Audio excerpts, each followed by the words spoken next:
Hi, I'm Shara, intuitive coach, and some say medical intuitive. And today we're going to talk about how to heal anxiety.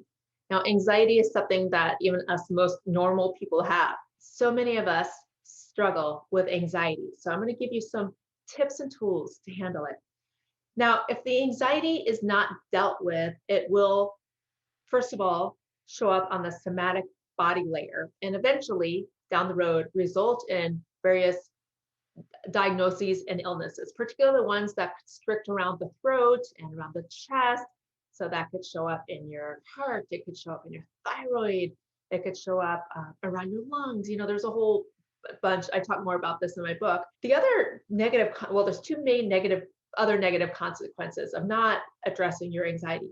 The second main one is that you will pass your anxiety, this trait, downstream. Anxiety is generational, meaning that most of us have it because it was passed on to us through our parents, mostly through our mothers. And we, therefore, if we have children, will very likely pass it on to our children, and et cetera, until someone does the hard work to stop that emotional trait from being passed downstream. This is the work I do with clients. I see it's crucial to, and this was my process, to wait until a later age to have a baby due to the numerous things we want to heal. Our baby comes into the world and naturally, through love, inherits and mirrors the traits, the qualities, the mannerisms within the mother. So if the mother has anxiety and she moves really fast and holds her breath and breathes very short, it only takes a few months for the baby to start to encode those traits and start to do the same breathing patterns, the same kind of holding patterns in their torso as the mother. The baby actually learns in utero the breathing patterns, the physiological states, the states of worry from the mother. So that's the second main reason why we want to heal anxiety, no matter what. So because of illness and disease, so we don't pass it on. And the third main reason is so that we can live a happier life. If you have anxiety, which often equates to either fear or worry, then you cannot be happy. You cannot be free. You cannot be in the moment. The two cannot exist. Faith, trust, and being in the moment, and worry, anxiety are polarities. You can't have one and the other at the same time. So, as the law of attraction states, what we put out comes back to us in our universe, in our circumstances. So, in order to attract what we want to be in a state of flow. We want to be in a state of surrender and faith. And we want to be in our body. We want to be in present time. Fear and anxiety will just disrupt that. So fear and anxiety will create a life of disharmony, unhappiness, and the difficulty to actually manifest what you want.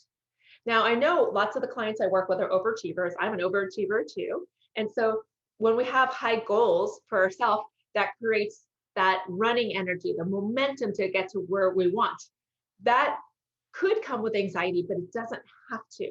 I oftentimes when I was writing my book and when I have deadlines, I do tend to hold my breath and go more into those patterns. And I recognize that's an unhealthy state to be. And so with these tools I'm about to teach you, we can start to reverse these patterns. So we could go for the home run, go for the putting extra things on our plate, the things that take a lot of ourselves without feeling fear and anxiety.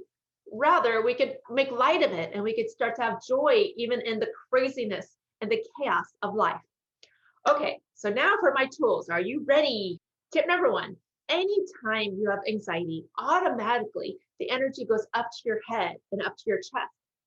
Most likely, people have the same pattern in their body where the heart starts to speed up, the chest starts to tighten, and the blood goes up. So you might realize that you have a hot head or a red flushed head, and things like the vigilance in the eyes and the stiffening of the neck, all those are part of the physiological state of anxiety.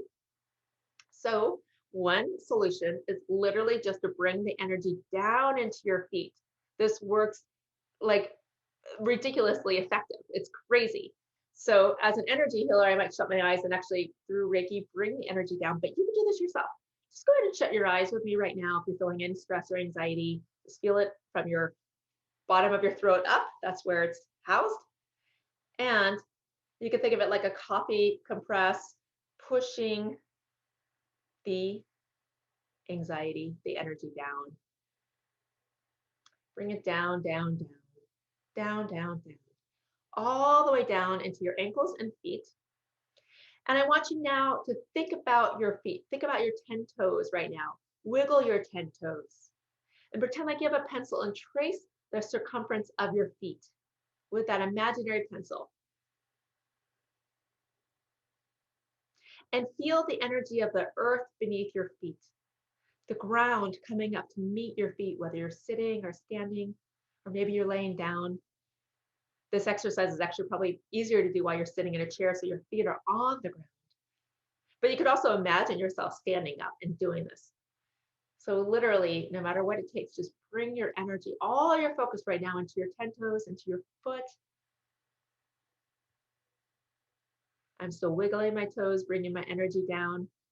And then you can imagine yourself walking on the earth, walking in a garden, walking on the sand of a beach. These are all grounding techniques that brings you into your feet, into the connection with the earth, into the present moment, into the now, and away from anxiety.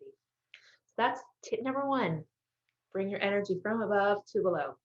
Connect with the energy of the earth. Okay, tip number 2 is to take a breath. So anytime you're in worry and anxiety, your breath will shorten and become faster. So it'll be more laborsome, okay? Just either notice how you're breathing now or think about a time when you were facing anxiety and just think about what your breath was like at that time. Okay, now we're going to do a few breaths together so you can understand what I mean by this rhythmic, slowed down breath. Inhale, fill your lungs, let them expand, and exhale. Go ahead, let's do a few breaths together. Inhale, as you inhale, you'll feel your ribs expand away from one another like an accordion, like you're blowing up a balloon in your chest. And then just hold for a moment or two at the top of that breath, and then slowly and rhythmically exhale. Now, I'm not going to get too hung up over through your mouth, through your nose. All that matters is that you breathe.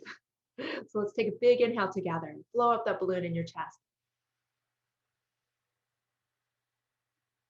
Pause and exhale. Let's do one more. Inhale.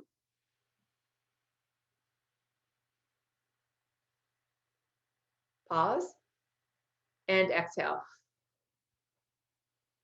Okay. Now, after you've exhaled all of the oxygen, all of the breath, just take a pause and let your breath be natural. And you'll already notice that your breath is slowed down. It only takes about 5 of that kind of conscious deep breathing to slow your breath down. And then you want to be conscious to stay with a more healing kind of breath like this. Okay. And then the third thing is to realize that this anxiety isn't actually yours. It comes from one of 2 places. One is it comes from your family, as I mentioned, that your parents, you're mirroring them. You want to be like your mom, whatever hardships, whatever, if she's always busy, you want to always be busy. If she's always angry, you might start finding yourself always angry. Okay, this is out of love. We mirror and we pattern our parents. The second reason why people have anxiety is because we're inheriting our ancestral wounds. Okay, what do I mean by that?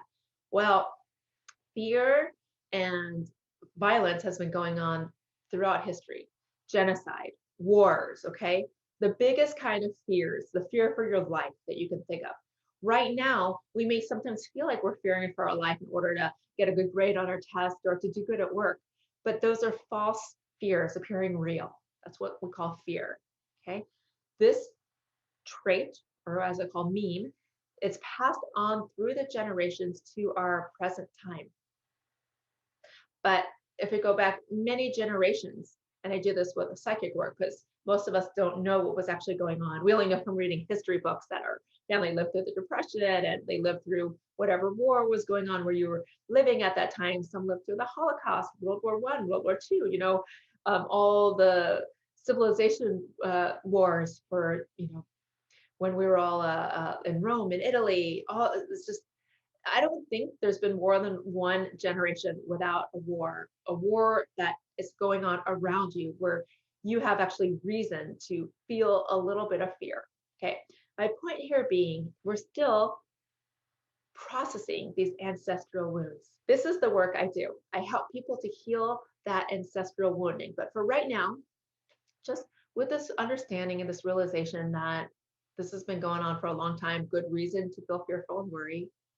Let's just find the fear and the worry within inside of us. Just take a moment and do that. And then I'd like you to imagine this imaginary hand coming in through the crown of your head and grabbing it all together, grabbing that anxiety and worry and taking it out through the crown of your head and giving it back to the generations where it came from. And this is a healthy and loving thing to do because no parent wants to do harm unto their children. If you're a parent, you can understand what I mean. It happens subconsciously, but consciously we would never want this.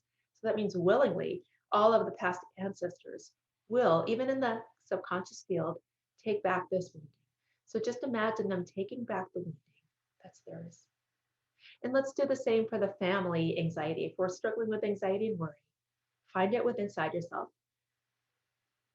And imagine that hand coming in through the crown of your head, gathering up the anxiety from within inside yourself, taking it out of your hand and giving it back to your mother or to wherever it came from. And the words out of your mouth are, "This suffering belongs to you. I give it back to you." And see them willingly, through their love, taking back that suffering that they gave to you. Perhaps I'm talking about your mother, or perhaps it's somebody else. Yet that's not yours to worry about. Like somebody else's traits, somebody else's anxiety isn't for you to worry about. Only your concern is what's yours and what you're passing on downstream to your children. Now that's a whole nother conversation, how to heal with children. Maybe that will be for my next video. So be sure to subscribe below so you can see when my next video comes out. But really quickly, before we wrap up, I'm just going to review those steps because we covered a lot today.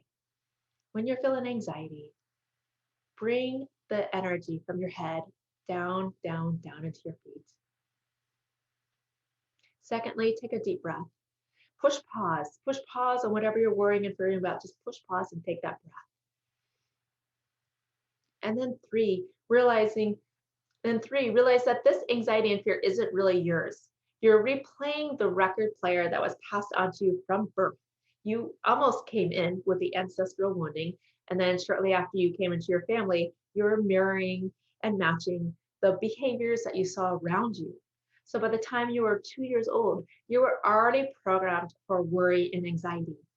Now, if you want to watch my video on imprints, how to heal imprints, that talks more deeply about how to heal imprints such as that one. But the short exercise I gave you today was to reach inside and find that anxiety within you, take it out of your body and give it back to its rightful owner. Give it back to the root of where it came from with love. And I want to end with sharing with you about my newly released books, Unlocking the Body's Wisdom, Accessing Your Healing Powers from Within. They're now on sale at Amazon and Barnes & Noble's. So rich with material is the feedback I've been getting. Think of Louise Hayes's You Can Heal Your Life, redone and updated, because affirmations are not enough to heal. What is enough to heal is healing your unmet needs, healing your emotional wounds, healing your limited thoughts and beliefs, and changing your physiological patterns that you're holding within inside your body. I wish you the best of luck with your healing.